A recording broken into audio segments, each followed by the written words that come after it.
Olá, meu amigo, minha amiga, sejam bem-vindos a mais um estudo da Bíblia. Estamos investigando o livro de Josué por meio deste guia. Você é o nosso convidado para o estudo de número 3, Memoriais da Graça, um estudo interessantíssimo, como você logo verá. Antes, eu quero lembrar você que ainda não adquiriu, só temos mais 7 lições dos jovens. Talvez o seu filho, seu sobrinho ainda não tem. Corra, que elas estão terminando. Lição da Escola Sabatina dos Jovens. Eu acho que a dos adultos já terminou, já se acabaram. Bem, temos um vídeo aqui no canal, A Fracassada Teoria dos 7 Papas.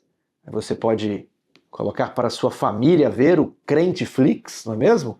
Para você estudar a Bíblia, não de maneira aleatória, mas de maneira sistemática. Esse é o objetivo deste canal. E eu quero contar agora para vocês um projeto. Já faz um bom tempo em que nós gostaríamos de traduzir as lições e os materiais, os vídeos aqui do canal para outras línguas. Inicialmente eu fazia isso com legendas. Isso era antes da época da inteligência artificial. Só que demorava assim 1 ou 2 dias para legendar o vídeo da lição. E aí a gente conseguia traduzir para várias línguas. Trabalhamos assim por um tempo e estava surtindo resultado. Só que era bastante trabalho e estávamos sem colaborador. Agora, com essa época de inteligência artificial, nós criamos um canal. Inicialmente vai ser em inglês. E nós estamos dublando a lição da Escola Sabatina e outros vídeos para a língua inglesa. Então, se você tem um tio, um parente, um amigo, se você vive na Europa, se você vive, sei lá, no Oriente, em algum lugar onde algum amigo seu talvez não fale português, mas talvez ele fala inglês, você pode encaminhar. Eu vou deixar aqui, olha só como ficou a thumb da lição de Josué em inglês. O nome do canal é Adventism Alive. Adventismo está vivo. Ficou um pouquinho diferente em inglês, mas foi esse o nome que nós escolhemos. Então você viu aí o nosso canal em inglês. Ajude a divulgar. Não vai ser de interesse para as pessoas aqui no Brasil, mas esperamos alcançar as pessoas fora. Depois, queremos utilizar a experiência obtida neste canal em inglês e adotarmos outras línguas, como árabe, como mandarim, como japonês. Então precisamos pregar o evangelho a todo mundo em nossa geração. Isso aqui está sendo um aprendizado para nós. Eu agradeço você que nos ajudou, né? Essas inteligências artificiais são muito caras e nós não conseguiríamos sem a sua ajuda. Então aqui fica o meu agradecimento. Muito obrigado. Bem, vamos para a nossa lição Memoriais da Graça. A parte de sábado conta uma história muito interessante. Um homem conduzia por uma autoestrada quando a polícia parou o veículo e pediu a sua carta, como se diz em São Paulo, ou carteira de habilitação. E aquele homem disse que, olha, seu guarda, eu esqueci em casa, né? Irmãos, quem nunca esqueceu a sua carteira de motorista, né? Quem nunca se esqueceu de alguma coisa? E o policial perguntou, você trabalha com o que mesmo? Eu sou professor de uma escola. Então, é o seguinte, não entenda isso aqui como uma multa, é uma mensalidade, né? Então você todo mês vai pagando um pouquinho para lembrar, para ter o conhecimento, para não mais se esquecer, né? De certo modo, a multa teve aquele propósito educativo, né? Nem sempre ela é utilizada dessa forma, mas nessa história engraçada, a multa foi a maneira de fazer aquele homem não mais se esquecer. Quem nunca se esqueceu de algo, levou um prejuízo, levou uma multa e aquilo ficou marcado. Olha, eu fui disciplinado e agora eu nunca mais esqueço, eu nunca mais deixo de tomar essa providência.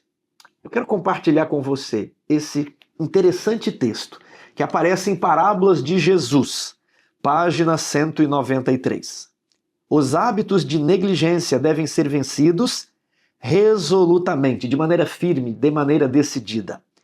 Muitos apresentam o esquecimento como desculpa suficiente para os erros mais crassos. Eu me esqueci de estudar para a prova, esqueci de pagar o boleto, esqueci da reunião, acabei com... Esqueci, né? E isso sempre é utilizado. Esqueci do horário, esqueci que tinha trânsito, né? Isso é utilizado como desculpa para os erros mais crassos. Não possuem, porém, tanto como outros, faculdades mentais. Deus não te deu cérebro, é isso que ela está dizendo. Por isso devem educar a mente a ser retentiva, a reter o conhecimento. É pecado esquecer. Nunca mais se esqueça dessa frase. Nunca mais se esqueça que é pecado esquecer. É pecado ser negligente. Aqui não está dizendo, obviamente, eu esqueci o nome daquela cidade ou eu esqueci o número daquele telefone. Não é disso que se trata. Esse esquecimento aqui são dos compromissos, dos deveres da vida. Claro que às vezes a memória vai falhando no fim da vida e às vezes não lembramos o nome de um conhecido, não lembramos o nome de uma rua. Não é disso que o texto está falando. O texto está falando daquele esquecimento diário, esquece de acordar, esquece de dormir, esquece disso, esquece daquilo, esquece de pagar a conta. É da negligência. Se formardes o hábito da negligência, podereis negligenciar a salvação da própria alma. E finalmente verificareis que não estáis preparados para o reino de Deus. Parábolas de Jesus, página 193. E o que isso tem a ver com a nossa lição? Domingo, cruzando o Jordão. Leia Josué 3, 1 a 5 e Números 14, 41 a 44. Porque Deus pediu aos israelitas para que se preparassem de forma especial para o que estava prestes a acontecer. Vamos olhar. Levantou-se, pois, Josué de madrugada, e tendo ele e todos os filhos de Israel partido de Sitim, vieram até o Jordão e pousaram ali antes que passassem. Sucedeu ao fim de 3 dias que os oficiais passaram pelo meio do arraial e ordenaram ao povo, dizendo: quando virdes a arca da aliança do Senhor vosso Deus, e que os levitas, sacerdotes, a levam, partireis vós também do vosso lugar e a seguireis. Isso aqui me lembra lá de Apocalipse. Quando você vê que o cordeiro está andando, você anda atrás. Se o cordeiro virar à direita, curve à direita. Devemos seguir o cordeiro por onde quer que o cordeiro vá. E aqui eles seguem a arca da aliança por onde a arca está indo. Disse Josué ao povo: santificai-vos, porque amanhã o Senhor fará maravilhas no meio de vós. Santificai-vos. Às vezes queremos as maravilhas e não queremos nos santificar. Agora, Números 14, 41 a 44. O que diz esse texto? Diz que Deus falou: olha, vocês devem ir conquistar a Canaã. Aí os espias falaram: não tem como, gigantes. E o povo falou: era melhor ter ido para o Egito. Aí Josué falou: não, é para ir. Deus, é para ir. Aí o povo: não, vamos ficar. Aí quando Deus falou: agora é para ficar. Agora ninguém é mais para ir. Aí o povo quis ir. Né? Sempre agindo ao contrário. Então, a arca da aliança ficou. E lá em Números 14, os israelitas tentaram invadir Canaã sozinhos, sem a arca da aliança, sem a presença de Deus. Deu tudo errado, não voltou ninguém, todos foram mortos. Então, cruzando o Jordão, com Deus, tudo é possível. Sem Deus, pode ser que você cometa o erro do fracasso e não consiga mais voltar. Se você voltar, ele vai te perdoar. Mas cuidado, não caminhe sem Deus. Esta é a primeira vez que a Arca da Aliança foi mencionada em Josué, e a outra vez que ela foi mencionada lá em Números foi essa tentativa mal sucedida que eu mencionei. Santificar significa abandonar o pecado e remover todas as impurezas rituais. Devemos abandonar o pecado. Tirar da nossa casa o que não presta, do nosso celular aquelas coisas proibidas. E aí sim nós vamos esperar o poder de Deus, os milagres em nosso meio. Muitos querem os milagres, mas não querem se santificar. Se Deus era capaz de garantir a passagem seca pelo Jordão, aquilo significava, era um símbolo, preste atenção nisso aqui, vamos entrar no tema agora. Era um símbolo de que Deus poderia fazer coisas ainda maiores. Se Deus podia parar a água, dizem que fogo morra acima e água morra abaixo, não tem como segurar, né?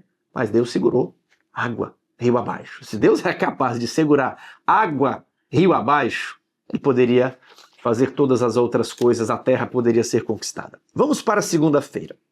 O Deus das maravilhas. Leia Josué 3, 6 a 17. O que a travessia milagrosa do Jordão nos diz sobre o Deus a quem servimos?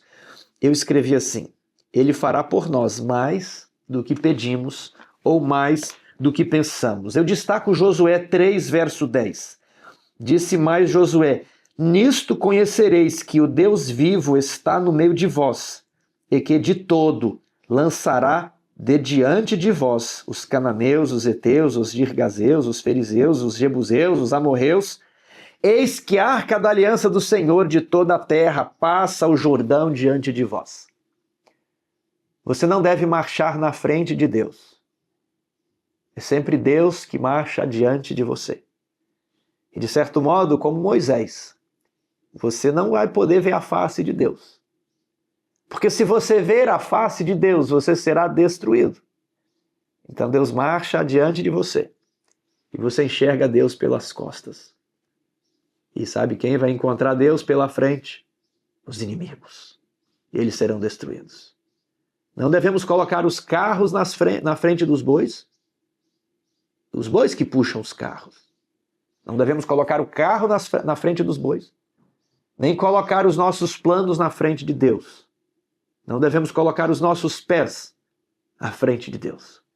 Quando eu era criança e os meus pais iam fazer aquele passeio de sábado à tarde, eu decidi, como qualquer criança, andar um pouco mais na frente dos meus pais. E meu pai falava: Tiago, volta! E aí, e aí a criança vai correndo, né? Ô Tiago, e a criança corre um pouquinho mais, sem andar sozinho, sem andar na frente. E o meu pai tinha um Fusca naquela época. Eu me lembro que, eu sei que ele ligou o Fusca e pegou o meu irmão, minha mãe entrou e falou: é agora que eu vou correr até a porteira, e vou mostrar que eu, Tiaguinho, corro mais que o Fusca do papai. É aí que vai. E aí eu fui correndo, e eu estava com uma vara nas mãos, uma vara de um calibre considerável, né? Não era uma vara que se partia facilmente. E aí havia uma ladeira e eu fui descendo na ladeira e ali eu tropecei, aquela vara, ela entrou entre as minhas duas pernas e eu caí. E a perna esquerda caiu assim, ó, a canela batendo na vara. E aí onde eu caí, eu fiquei. Eu quebrei os dois ossos da perna. E como doeu. E eu me lembrei, e eu sempre me lembro, de ficar correndo na frente dos meus pais, né, e não fazer a caminhada junto com a família. E eu vou caminhar hoje com os meus filhos. Eles fazem a mesma coisa, né? Ou estão lá atrás ou estão lá na frente, sempre querendo se aventurar. Mas que você se lembre, não vá à frente de Deus. Deus vai à sua frente e vai abrir o caminho. Nós devemos seguir o Cordeiro por onde quer que o Cordeiro for. Deus não vai pedir para você ir sozinho. Ele sempre estará ou à sua frente ou ao seu lado. Agora, como é que a água pode formar uma barreira, um muro, e se acumulando e milagrosamente a terra seca e a água escorre? É um milagre. Muitos querem explicar: não, veja bem, existe uma época do ano em que as geleiras, em que o rio para de correr. Existe um livro famoso e a Bíblia tinha razão. Ele procura explicar todos os milagres da Bíblia, mas de uma maneira material, né? A estrela que os magos viram, que guiava até Jesus, era um cometa. Aquela escuridão era um eclipse. Não sei o que, foi um terremoto. Sabe? E você sempre fica dando causas naturalísticas para eventos, milagres de Deus. O mar vermelho. Não, ali não era um mar de juncos, aí Deus soprou e ele ficou raso e eles conseguiram passar. Foi um milagre. Então, se é um milagre, não tem explicação. Se tiver uma explicação, vai deixar de ser um milagre, um evento sobrenatural, além da natureza, além da ciência. E Tiago, mas atravessar o rio, Deus precisava ter interrompido o fluxo da água, mas é claro. Mas dizem que o Rio Jordão é um córrego, é um rio, né, com poucos metros, não são caudalosos como os rios do Brasil. Meu amigo, uma coisa é você estar no seu passeio de praia, o seu passeio ali com o acampamento dos jovens, né, e você tomar banho no rio. Outra coisa é você pegando a sua viagem para o exterior, no aeroporto, com o seu passaporte, a sua mala, e você tem que atravessar um rio, né? Percebeu como é diferente? Aquelas pessoas, elas não estavam passeando, aquelas pessoas tinham, né, as suas bagagens, essas pessoas tinham madeira, tinham joias, dinheiro, né, coisa preciosa, materiais que se estragariam na água. A mobília do santuário, você acha que poderia pegar água? As crianças. Como é que você vai passar com bagagem, com tudo, criança no colo? E era uma época de enchente, o Jordão estava transbordando. E mais, e os animais? As cabras, as galinhas, as aves, as codornas. Como é que você acha que o povo passaria com os carros esse rio?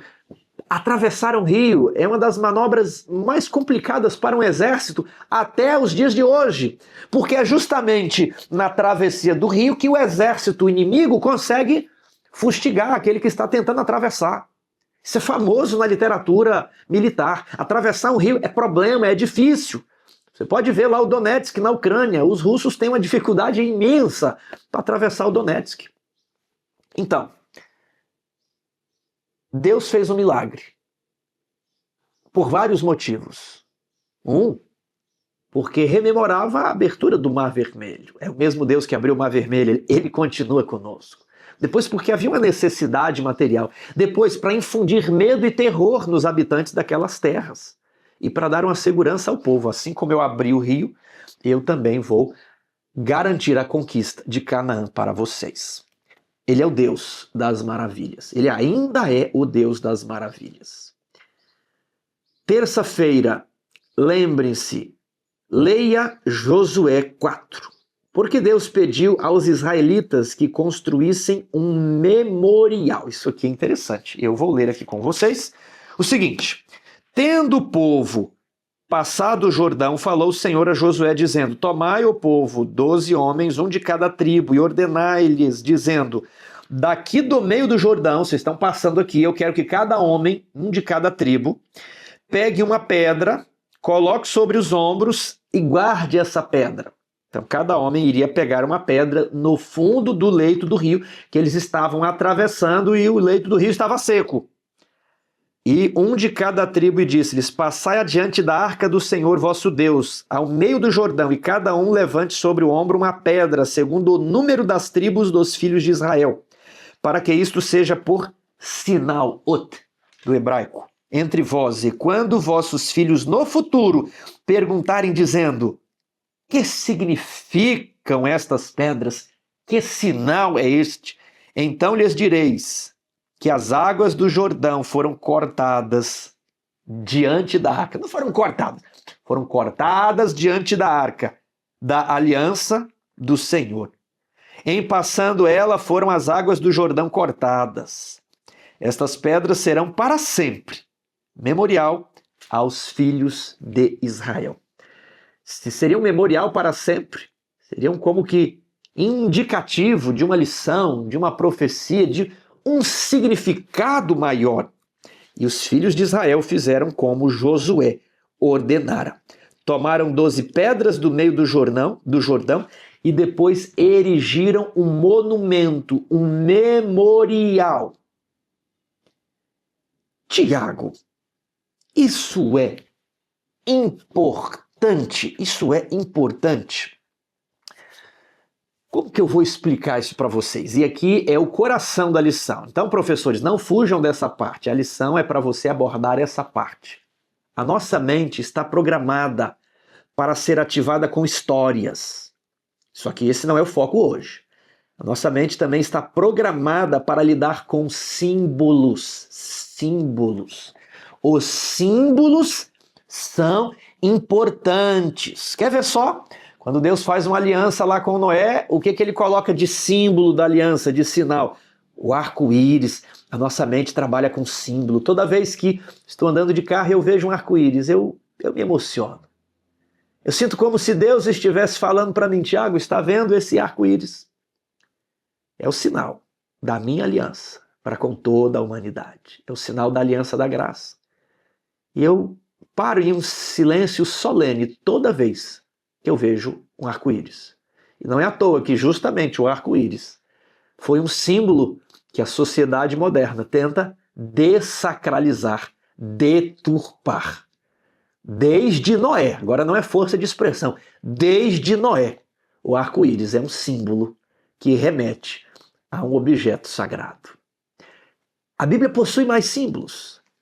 A mulher de Ló que se transformou numa estátua de sal e muito tempo depois Jesus disse, lembrai-vos da mulher de Ló, é um memorial. A circuncisão é outro, ou era outro memorial. Quando Abraão deveria ser fiel e esperar para ter um filho com a sua esposa, ele vai lá e tem um filho com Agar. E aí Deus falou, Abraão, você colocou uma parte do seu corpo, você usou uma parte do seu corpo como não deveria usar. E agora você vai cortar um pedacinho do seu corpo. Você vai fazer um sinal para você se lembrar da sua linhagem, que você não deve misturar, Abraão, a sua linhagem com a linhagem dos egípcios ou com a linhagem dos cananeus. A linhagem deve se manter pura. Eu preciso de um Messias que vai ser da sua linhagem, Abraão. Você vai ter um filho, vai se chamar Isaac, não vai se chamar Ismael. E a circuncisão é um sinal, justamente no membro masculino, indicando que a linhagem do povo de Deus deveria se manter pura até a chegada do Messias. Jacó, quando ele tem o sonho da escada, ele coloca a pedra e ele unge a pedra, dizendo, este é um local sagrado, Betel, o nome que ele deu, onde a casa de Deus, onde os anjos subiam e desciam pela escada. A Páscoa, estudamos na lição de Êxodo, seria um memorial perpétuo. Quando vossos filhos perguntarem o que significa todo esse ritual, este é o ritual da Páscoa. A maldição passou por nossas cabeças e atingiu os egípcios. O sábado é um símbolo. Todos os mandamentos começam de uma má forma, mas o sábado começa. Lembra-te do dia de sábado para o santificar. Por quê? Lembra-te do dia de sábado. Porque em 6 dias fez o Senhor Deus os céus e a terra e tudo que neles há. Mas lembra-te que ele descansou foi no 7º dia. E o mundo inteiro está esquecendo do 7º dia. Mas foi no 7º dia que Deus descansou. Então, memorial vem de zikaron, que é traduzido do verbo zahar, lembrar. Significa lembrar-se e praticar a ação correspondente. Deus estabeleceu monumentos que trariam à memória os seus grandes atos e desencadeariam respostas significativas. O próprio santuário, o ritual do santuário é o evangelho por meio de símbolos. Os símbolos são importantes porque nós reagimos aos símbolos de uma outra maneira e Deus escreveu esse código, essa programação no nosso DNA. Os símbolos não são meros desenhos, eles nos afetam. Os símbolos nos ajudam a lembrar de certas coisas. Os símbolos nos mostram a distinção entre um local sagrado e um local profano. A linguagem da arquitetura, a roupa que as pessoas usam, as luzes. Tanto é que no trânsito a comunicação não é por meio de letras. Existem placas, mas não está assim, curva à direita, não está escrito. É um desenhozinho, é uma setinha. Pare, é o vermelho. Verdinho é para você avançar, né? Aí tem outras placas em amarelo. Aí tem a placa, existem inúmeras placas de velocidade. Os símbolos são processados por nós de maneira muito ligeira. E por vezes, eles dizem mais que as palavras. Dizer então, Império Romano. Mas dizer um dragão vermelho com 7 cabeças e 10 chifres. Um animal terrível e espantoso diz muito mais sobre o Império Romano do que simplesmente, olha, na data tal foi o Império Romano. O símbolo, ele carrega mais significados que a palavra escrita. E nós hoje, eu vou falar aqui, esse é o coração da nossa lição. A lição não é somente para a gente ver a história, é ler o texto, explicar o texto e aplicar. Agora eu quero aplicar o texto. Nós já lemos, já explicamos, agora eu quero aplicar. Nós estamos abandonando alguns memoriais. Nós estamos perdendo de vista certos símbolos. E eu já passo aqui para a parte de quarta-feira, que tem o título Esquecimento. Leia Josué 4, à luz dos seguintes textos, Juízes, Salmos, Deuteronômio. Por que é tão importante lembrar os feitos poderosos de Deus? Porque nós nos esquecemos. Então, em Juízes diz que o povo se esqueceu. Em Juízes 3, Juízes 8, o povo não se lembrou. Em Deuteronômio 8:2, esqueceram-se. Deuteronômio 8:18, fala do dever de recordar. Salmo 45:17, antes te lembrarás, faça celebrar o nome do Senhor, ou faça uma lembrança, uma memória. Deus permitiu à segunda geração de israelitas, por meio do testemunho de seus pais, redescobrir o significado da travessia do Jordão.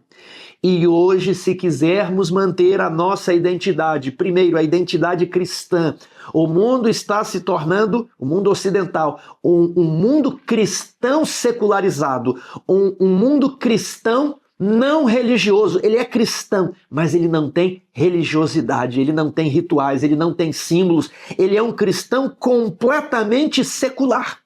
O racionalismo quer fazer você dizer assim: símbolo, metáfora, ritual são coisas de sociedades primitivas. Hoje, na sociedade moderna, nós abstraímos tudo, não tocamos, não fazemos sinais, não penduramos símbolos. Hoje somos pessoas racionais, não precisamos de tocar, encostar, de imagens. Achamos, né? Achamos que isso é apenas uma questão cultural, mas Deus escreveu isso no DNA.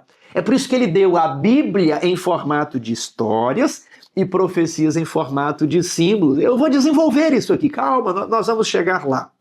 A lição diz que, como um povo que possui um chamado e missão peculiares, teremos que criar ocasiões para renovar nossa memória espiritual individual e a nossa memória coletiva, a fim de manter em foco de onde viemos, quem somos e para onde vamos.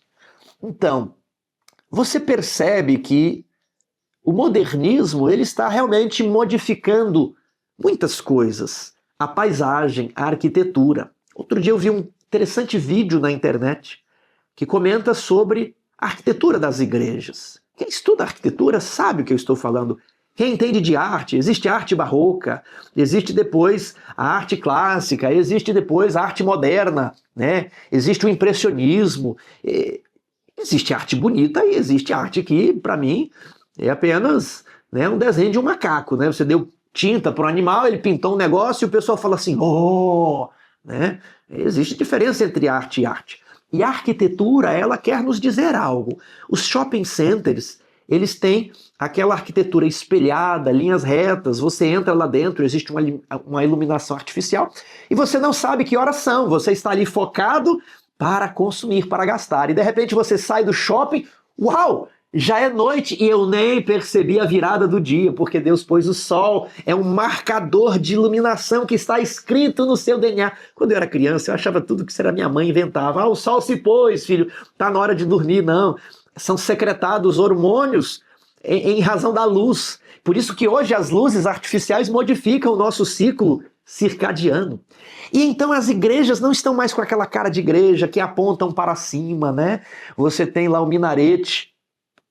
No mundo muçulmano, você sabe que é um templo. Você tem uma sinagoga, você sabe que tem alguma coisa ali, um templo budista, né? Templos hindus. Você sabe que é uma casa religiosa. E igrejas tradicionais, né, com sino, você sabe que elas estão ali com cara de igreja. Porém, as igrejas modernas estão sendo modificadas. E aí que está. Essa modificação da paisagem, do cenário, ela leva também uma modificação das roupas, ela leva uma modificação do que você faz nos espaços. Esses sinais que nós temos no trânsito, na escola, no fórum, em um prédio público, na nossa casa, eles estão nos educando, nos fazendo nos lembrar e não nos esquecer de certos comportamentos que devemos ter em cada ambiente. Eles são marcadores sociológicos. E na igreja nós temos um ritual, nós temos uma arquitetura de igreja que nos lembra, este é um local sagrado.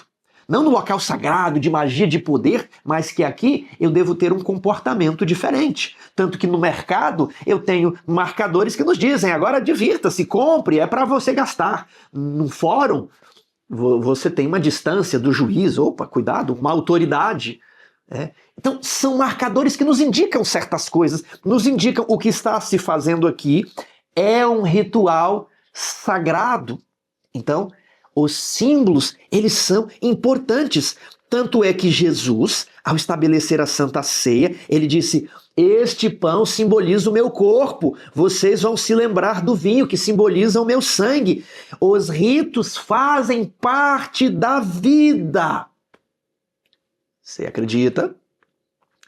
Eu quero citar alguns exemplos aqui. Quando a mulher engravida, ela vai fazer um chá de fralda, não é mesmo? E tem toda uma maneira que faz o chá de fralda. Eu não frequento, viu? Isso era quando a minha mãe me levava, né? O homem não frequenta chá de bebê, chá de fralda, né? A não ser hoje em dia, eu não vou, né? Mas existe um rito, e ali fazem umas brincadeiras com a grávida. Existe um ritual. E aí, quando o neném nasce, tem o primeiro aniversário. Aniversário é um rito, em qualquer lugar do Brasil. É um rito. Em outras culturas pode mudar, mas é um ritual. E você acha que você já era uma pessoa pós-moderna, que com você, comigo, né? Eu achava. Eu sou uma pessoa que abstrai tudo, não preciso de símbolos. E aí tem um convite. Hoje em dia é no WhatsApp, mas é um convite. Vinha aquele convite para sua casa, aí você comprava um presente, ia lá. Aí primeiro as crianças brincavam, aí tinha umas balas em volta ali, aquelas garrafas de refrigerante, né? Devemos usar um suco, né? O suco é melhor que o refrigerante. Mas no meio tinha o quê? Um bolo. E no lugar onde eu morava, geralmente o aniversário tinha um bolo doce e uma torta salgada com pão de forma e frango, né? E em volta ela era coberta com um purê de batata. Talvez no Nordeste, no Norte do Brasil, no Sul, é diferente. Mas aniversário era mais ou menos isso. Juntava todo mundo, aí fala assim, as crianças vão para trás da mesa. Parabéns pra você, né? Agora tá na hora de soprar a velhinha. Aí tem vela, você sopra. Aí depois canta, com quem será, com quem será, com quem será que a fulana vai casar? Vai depender se o cicrano vai querer. É um ritual e você pratica e todos nós praticamos. Aí depois cresce. Tem o ritual das debutantes, né? 15 anos, rito de passagem. Aí tem o casamento. Ah, mas esse aí é ritualístico mesmo, né? Esse aí ninguém foge. A noiva tem uma roupa especial branco. O homem, um terno, mas hoje em dia tem ternos especiais de casamento. E aí a igreja toda, o cerimonial é enfeitado. Existe a entrada dos padrinhos que se sentam de um lado, sentam de um outro, uma música especial. E ali a noiva entra com o pai do noivo e o noivo entra com a mãe da noiva. E depois, quando as portas se fecham, começa a tocar a marcha nupcial.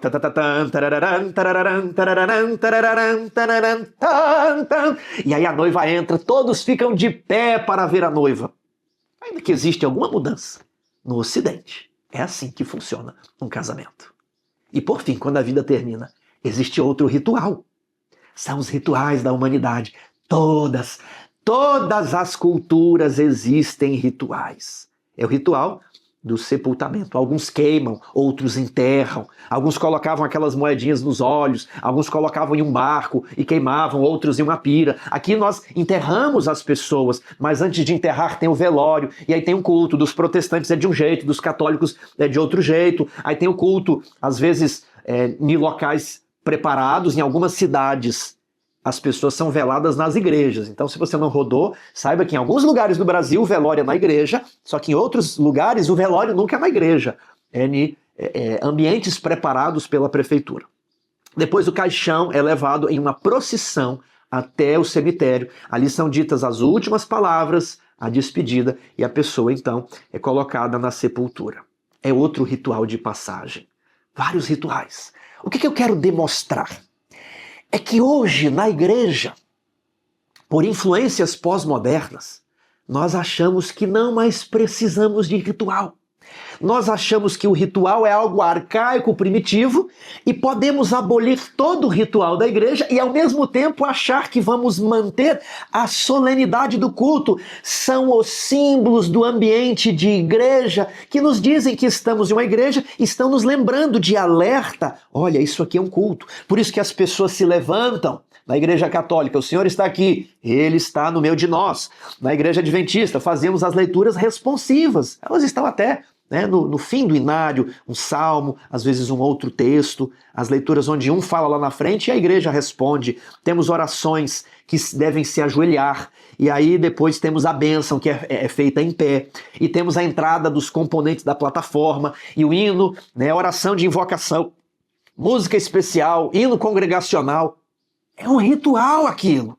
E aí hoje nós pensamos assim, mudamos o ambiente da igreja, mudamos a liturgia, meio que abolimos a liturgia. Para que ficar levantando, sentando, canta em pé, canta sentado, faz oração de joelho, bênção em pé? Para que essas coisas? Deixa todo mundo sentado o tempo inteiro e só vai à frente quem vai falar. Só que aí nós vamos perdendo no subconsciente a noção de que estamos em um serviço sagrado. Vamos perdendo a reverência. Aí as pessoas falam, nossa, por que está tudo tão irreverente? É porque ao passar do tempo, fomos abolindo os símbolos que demarcam que o espaço é sagrado. Fomos abolindo os rituais que nos revelam que deve haver uma solenidade, é para ser feita uma separação.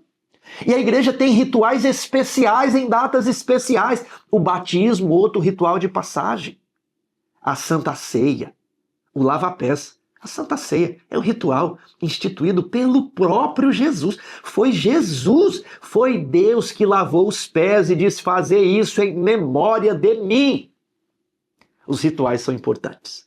Só que hoje, eu falo aqui tranquilamente, para você refletir, estamos descaracterizando as igrejas. Muitas igrejas foram pintadas de preto. Não é um problema da cor. Eu gosto, porque eu tenho problema com claridade. Só que não é só a cor. Não tem problema a igreja ser escura. Não entenda isso. Mas a cor, às vezes, a maneira que tudo é um conjunto, é o quadro da obra. A maneira que tudo está configurado, às vezes vai lembrar mais uma boate, uma casa de show, do que uma igreja. Você está entendendo? A questão não é a parede preta. A questão é o todo. E a igreja da parede preta, ela começa com uma pessoa que decidiu fazer o culto ali do lado de uma boate, depois você pesquisa na internet. Então, o problema não é a parede preta. Mas aí também o púlpito é substituído. Em algumas igrejas não tem o púlpito. Para que serve o púlpito? O púlpito é para apoiar a palavra. Ok? O púlpito é onde fica a Bíblia. E o que mais? A plataforma, Quando olhamos lá no Apocalipse, existe o trono de Deus e 24 anciãos assentados nos tronos. Olha o ritual ali. A plataforma, ela dá aquela noção de que nós estamos com você. Todos aqui atrás estão apoiando você. Quer ver só? Em outras solenidades da vida civil, nós temos pessoas atrás de quem fala. Os comícios. Você percebe ali que o político está falando e os correligionários atrás. É isso aí, estão apoiando. A ideia da plataforma, e ali o pastor pregando e os anciãos atrás. Vamos imaginar, pastor, você vai fazer ali uma mensagem de advertência para a igreja. Coloque todos os anciãos na plataforma. Vai dar a ideia de que todos estão apoiando o pastor, eles estão juntos com o pastor. Ou você vai fazer um pedido para a reforma da igreja, estão todos ali unidos. Ela passa essa ideia. Então, esses rituais, eles podem mudar de igreja em igreja. O que eu estou querendo dizer aqui é que a liturgia, ela é importante. Tanto é que quando Israel atravessou o rio, Deus colocou um símbolo. Deus instituiu liturgias, inúmeras liturgias no santuário. Deus colocou símbolos no livro de Daniel, no livro de Apocalipse, e hoje mas vamos racionalizar esse negócio de símbolo, de ritual, não tem problema nenhum. E aí você vai perdendo aquela distinção no seu inconsciente entre o santo e o profano, entre o sagrado e o secular. Você vai perdendo isso e nós corremos o risco de misturar o fogo santo com o fogo comum. As pessoas fazem questão de rituais nas áreas mais banais da vida. No jogo de futebol, como é que é? As torcidas ficam uma de cada lado. Então os times entram do vestuário, como com qualquer roupa? Não, com a roupa própria, uniformizados. Aí cada time canta o seu hino, né? Geralmente quando são seleções. Quem vai ao estádio sabe que quando a televisão passa a transmitir, é só um pedaço. Toda uma liturgia foi seguida. Aí então o juiz traz uma moeda, chama os 2 capitães de cada time, joga a moeda para cima. Podia ter sido tudo sorteado por um aplicativo. Por que o ritual? E ali você quer bola ou você é o campo? Não, eu quero o campo. E aí depois no segundo tempo troca o campo. Os rituais fazem parte do esporte e as pessoas secularizadas fazem questão de manter o ritual. Por que queremos tirar a liturgia da igreja? Será que não corremos o risco de perder a distinção entre o sagrado e o profano? Entre o comum e o separado? Estou fazendo aqui reflexões. Quando as pessoas vão ao estádio de futebol, elas saem cedo, colocam o seu uniforme do time, vão lá pronunciar, cantar os hinos. Quando você vai ao aniversário, você toma banho, você coloca a roupa. Quando a pessoa vai ao cinema, não estou dizendo que você deva ir a estádio. Eu já fui a estádio. Eu acho que não é um ambiente para cristão. Eu já fui a cinema. Eu acho que não é um ambiente para o cristão. Então, eu não acho que você deva ir a esses lugares. Mas quando você vai, você coloca a sua roupa, há todo um preparo. A igreja também. Só que a degeneração das formas cristãs, ela ocorre porque mudanças estão sendo feitas no ambiente religioso. Ah, Tiago, mas isso não tem base bíblica. Eu quero ler alguns textos com você agora. O primeiro texto que eu quero ler é de O Grande Conflito, página 566. Muitos protestantes supõem que a religião católica não é atrativa e que seu culto é um conjunto de cerimônias fastidioso e sem sentido. Enganam-se, porém. Embora o romanismo se baseie no engano, não é impostura grosseira e desprovida de arte, não. As catedrais são lindas, a música é agradável. Eu já ouvi tantos órgãos e tantos corais cantando a música mais divinal em catedrais romanas.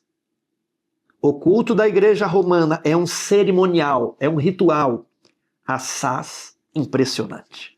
O brilho de sua ostentação e a solenidade dos ritos fascinam os sentidos do povo, fazendo silenciar a voz da razão e da consciência. Os olhos ficam encantados. Igrejas magnificentes, imponentes procissões, altares de ouro, relicários com pedras preciosas, quadros finos e artísticas esculturas. Apelam para o amor do belo. O ouvido também é cativado. A música é excelente. As belas e graves notas do órgão, misturando-se à melodia de muitas vozes, a ressoarem pelas elevadas abóbadas e naves ornamentadas de colunas das grandiosas catedrais, não podem deixar de impressionar a mente com profundo respeito e reverência. Eu não estou dizendo, antes que alguém nos comentários diga que agora a gente tem que fazer uma missa, não estou dizendo isso. Aqui é dito que o culto, ele não é como deveria ser no catolicismo. A missa, ela não está correta, porém não deixa de impressionar e não deixa de apelar para a reverência. As igrejas católicas são reverentes. Por que você diz isso? Porque eu já fui. Eu já fui em catedrais nos Estados Unidos, na Europa. Eu assisti um serviço, uma cerimônia na Catedral do Santo Sepulcro, em Jerusalém. é solene, é impressivo. E os protestantes são tentados a pensar que não são serviços atrativos. Enganam-se os protestantes. Não é isso que nós devemos copiar, o ouro, as pérolas, a fina arte, não é isso. Isso é apenas evidência de que dentro do nosso DNA está escrito e nós somos atraídos, nós somos fascinados, como diz Rudolf Ott, o fascínio pelo belo, pelo sagrado. Isso é para nos lembrar que os símbolos e rituais fazem diferença, sim. Tanto é que os clubes de desbravadores têm todo um ritual de investidura do lenço. Existe o ritual de entrada, o ritual da bandeira, o ritual... Existem os rituais. Você pratica o seu ritual, ou deveria praticar, de acordar, fazer uma oração, abrir a sua Bíblia, ler, ou cantar um hino, fazer uma oração. O pôr do sol, o sábado, deve ser marcado por um ritual para demarcar a diferença entre um dia comum e um dia separado. O dia santo é o ritual de passagem que nós fazemos em aniversários, em casamentos, no serviço fúnebre, mas quando chegamos na igreja achamos que não tem problema. A liturgia, a doxologia, isso nada importa, nada importa. Todo mundo ficará sentado o tempo inteiro e só vai à frente quem vai falar. Será que não estamos perdendo uma oportunidade de alguma forma impressionar as pessoas, de promover a reverência? Se os rituais não importam, porque Jesus pediu a Santa Ceia e o lava-pés, esse ritual, quando chega uma visita na igreja, ela fica impressionada. Esse ritual nos traz uma solenidade. Então não devemos imitar este culto aqui católico, mas alguma coisa devemos saber, que os símbolos e rituais vão fazer a diferença. Eu quero ler outro texto aqui. Ele está em Testemunhos, volume 5, página 491. Para a alma crente e humilde, a casa de Deus na terra é como que a porta do céu. Os cânticos de louvor, a oração, a palavra ministrada pelos embaixadores do Senhor são os meios que Deus proveu para preparar um povo para a assembleia lá do alto, para aquela reunião sublime a qual coisa nenhuma que contamine poderá ser admitida. Eu me lembro quando criança, que não podíamos ficar subindo no púlpito, aquele lugar onde fica a plataforma. A minha igreja, ela tinha ainda duas elevações. A primeira, onde se realizava a escola sabatina, e uma outra, onde se realizava o segundo serviço, o culto divino, o sermão. E durante ensaios e programas infantis, nós não poderíamos acessar aquilo ali. Deveríamos entrar ali com respeito. Isso ficou na minha mente. Aquele é um local de respeito. E olha o que diz o texto. A casa de Deus na terra é como que a porta do céu. O texto continua. Da santidade atribuída ao santuário terrestre, os cristãos devem aprender como considerar o lugar onde o Senhor deseja encontrar-se com seu povo. Houve uma grande mudança, não para melhor, mas para pior, nos hábitos e costumes do povo com relação ao culto religioso. Já no século XIX, ela notava uma deterioração nos hábitos do povo. As coisas sagradas e preciosas, destinadas a ligar-nos a Deus, destinadas a serem um memorial, destinadas a fazer a distinção na nossa mente entre o sagrado e o profano. As coisas, os símbolos, os rituais destinados a nos lembrar de Deus, estão quase perdendo a sua influência sobre nossa mente e coração, sendo rebaixadas ao nível das coisas comuns. A reverência que o povo antigamente revelava para com o santuário, onde se encontrava com Deus em santa adoração, quase deixou de existir. Entretanto, Deus mesmo deu as instruções para seu culto, elevando-o acima de tudo quanto é terreno. Existem instruções para o culto. Quer ler? Leia o capítulo inteiro. Eu estou trazendo o início do capítulo. Ancião, você que queria fazer um sermão sobre reverência na igreja, leia este capítulo. A casa é o santuário da família e o aposento particular ou bosque, o lugar mais recôndito para o culto individual. Mas a igreja é o santuário da congregação. Está escrito. Devem existir aí regulamentos quanto ao tempo, lugar e maneira de adorar. Regulamentos. A igreja deve ter regulamentos. Eles não serão iguais em todos os lugares. No norte, no sul do Brasil, haverá diferença nos Estados Unidos. Mas esses regulamentos devem estar todos dentro de um princípio. Leia o capítulo. Regulamentos quanto ao tempo, lugar e a maneira. A maneira importa para Deus. Nada do que é sagrado, nada do que está ligado à adoração a Deus deve ser tratado com negligência ou indiferença. Você já pensou nisso?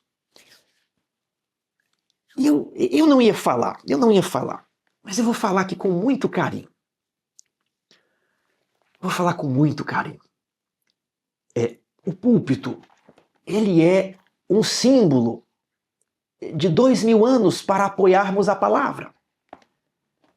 Eu queria que você refletisse.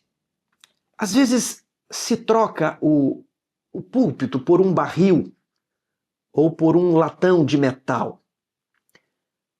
O que um latão de metal lembra você? Né? Eu, quando vejo um latão de metal, eu me lembro daquela cultura suburbana, sabe? Sabe aqueles filmes? Não devemos ver filmes, mas eu vi muitos filmes. Daquelas pessoas lá em Nova York, em volta ali de um latão se aquietando, né? Eu não sei você, mas às vezes na minha cabeça está relacionada o latão com o beco, aquele prédio com pichações, né? Então eu não sei a que está relacionado esse símbolo, mas ele não parece ter uma tradição cristã religiosa que lembra o sagrado. O latão, né, aquele púlpito de latão, de barril, ele nos associa mais ao estilo de vida secularizado urbano, ok? Da vida noturna, das pichações, né, do hip hop. Então, que você refletisse sobre isso. Muita gente fala sobre perigo das associações. Pois é, os símbolos todos, eles têm associações. O que eles estão comunicando? Eu não queria falar, mas essa é a minha opinião, vou respeitar a sua, né? Mas eu gostaria que você refletisse sobre isso, tá bom? O que nós estamos comunicando? Reverência ou secularidade? Vamos ter cuidado para não sermos culpados de valorizar os ritos de aniversário, de festa de debutantes, de casamento, de jogos de futebol ou de eventos cívicos e acabarmos banalizando os rituais sagrados da igreja. Então, que possamos manter essa memória espiritual individual e coletiva. O 22 de outubro, daqui uns dias será 22 de outubro. Sua igreja irá lembrar das bases da fé adventista ou vai passar a data sem nenhuma reflexão, né? Nós precisamos sempre recontar a memória coletiva do adventismo. Guilherme Miller, o celeiro onde Irã Edson orou e teve a compreensão de que Cristo entrava no Santíssimo. As primeiras revistas, a obra de publicações, o dom de profecia, as profecias de Apocalipse não cumpridas, que nós possamos contar às novas gerações a história do cristianismo e do adventismo. Nós cristãos, nós adventistas, sabemos pouco a história do adventismo, mas sabemos menos ainda a história do cristianismo. Quinta-feira, além do Jordão. Tanto a travessia do Mar Vermelho quanto a do Jordão marcam uma nova era na história bíblica, serviram como um rito de passagem. E aqui a lição nos traz a história de Elias, que também viveu um milagre semelhante ao ser registrado em Josué. Para Elias, a travessia trouxe mudança de condição mais significativa. Foi elevado ao céu. E para Eliseu, que voltou, é um rito de passagem. Ele não era mais o auxiliar do profeta, mas ele era agora o substituto do profeta. E viram o povo que o poder de Elias estava sobre Eliseu.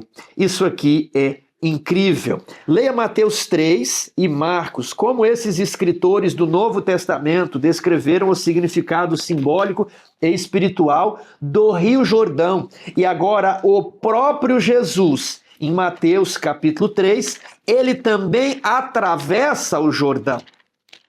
Batizado, Jesus saiu logo da água, e eis que se lhe abriram os céus, e viu o Espírito de Deus descendo como pomba, vindo sobre ele. E eis uma voz dos céus que dizia: Este é o meu Filho amado, em quem me comprazo. Até mesmo o Filho de Deus se submeteu a um ritual de passagem. O batismo marca o início do ministério de Jesus. Antes dele iniciar o seu ministério, ele foi batizado, não porque tivesse pecado, mas para nos dar exemplo. Era o marcador de Daniel 9, 70 semanas estão determinadas sobre ti, para fazer cessar a transgressão, para ungir o profeta, para ungir o Messias. Ele é ungido ali no batismo. O Espírito Santo é derramado sobre ele. É um marco da última das 70 semanas, o batismo de Jesus. O rito de passagem de carpinteiro. Agora ele se torna um professor, um mestre. Agora ele entra no seu ministério público. O povo de Israel estava no deserto e atravessou o Jordão e foi para a terra prometida. Jesus estava na terra prometida, atravessou o Jordão e foi para o deserto, para mostrar que, veja só, a seguir foi Jesus levado pelo Espírito ao deserto, para mostrar que Adão poderia ter resistido à tentação de alimento, estando no jardim do Éden.